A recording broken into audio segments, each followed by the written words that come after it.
காலை சொல்லும் அம்மாவின் மாயம். ஒரு அழகான கிராம வீடு. சூரியன் இன்னும் முழுசா எழுந்திருக்கல. ஜன்னலுக்கு வெளிய பறவைகள் கீச் கீச்சுன்னு பாட ஆரம்பிச்சிட்டாங்க.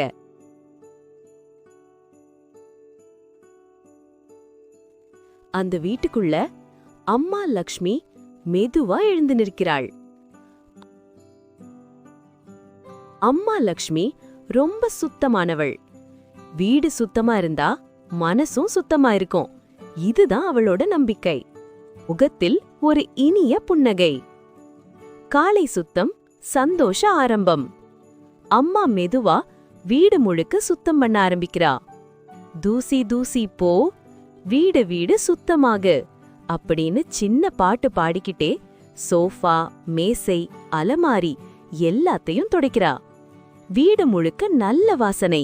அந்த வாசனை கூட இன்று நல்ல நாள்தான்னு சொல்ற மாதிரி இருந்தது.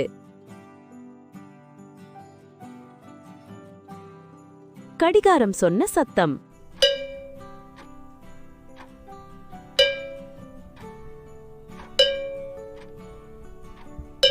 அம்மா உடனே குழந்தை அறைக்கு போனாள். தூங்கிக் கொண்டிருந்த குட்டி ஹீரோ. அங்கே ஒரு சின்ன குட்டி பையன் கண்ணன். படுக்கையில நன்றாக தூங்கிக்கிட்டு இருந்தான்.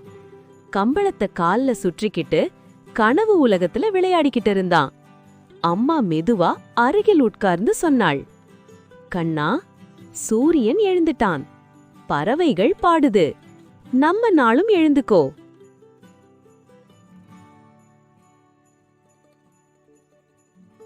எழும்ப மாட்டே அம்மா. கண்ணன் கண்களை மூடி சொல்லிட்டான். இல்ல அம்மா, இன்னும் கொஞ்ச நேரம். அம்மா சிரிச்சாள். அவளுக்கு கோபம் வரல. அவளுக்கு ஒரு சின்ன ஐடியா வந்தது. அம்மா மெதுவா ஒரு கதை சொல்ல ஆரம்பிச்சாள். ஒரு சின்ன சூரியன் இருந்தான் கண்ணா. அவன் தினமும் சீக்கிரம் எழுந்தான். அதனால அவன் ரொம்ப பிரகாசமாயிருந்தான். ஒரு சோம்பேறி மேகம் இருந்துச்சு கண்ணா. அது தூங்கிட்டே இருந்தது. அதனால அது கருப்பா இருந்துச்சு. நான் தான் சூரியன்னு சொல்லி சிரிச்சான். அம்மா சந்தோஷமா சொன்னாள், ஆமாம் கண்ணா, சீக்கிரம் எழுந்தா நாளும் நம்ம நண்பன். புது நாள் ஆரம்பம். கண்ணன் படுக்கையிலிருந்து குதிச்சு எழுந்தான். நான் பல் துலக்கப் போறேன், நான் குளிக்கப் போறேன்னு ஓடினான். அம்மா பார்த்து மனசுக்குள்ள சொன்னாள், என் குழந்தை நல்ல பழக்கங்களோட வளரணும்.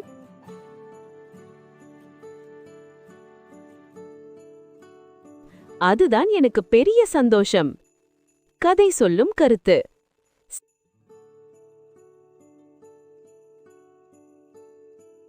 சீக்கிரம் எழுந்தால் நாள் அழகாகும். அம்மாவின் அன்பு கோபமல்ல, வழிகாட்டல். நல்ல பழக்கங்கள் சிறுவயதிலேயே உருவாகும். அந்த வீட்டில் அந்த நாளும் ஒரு சிரிப்போடு ஒரு நல்ல நாளா ஆரம்பிச்சது.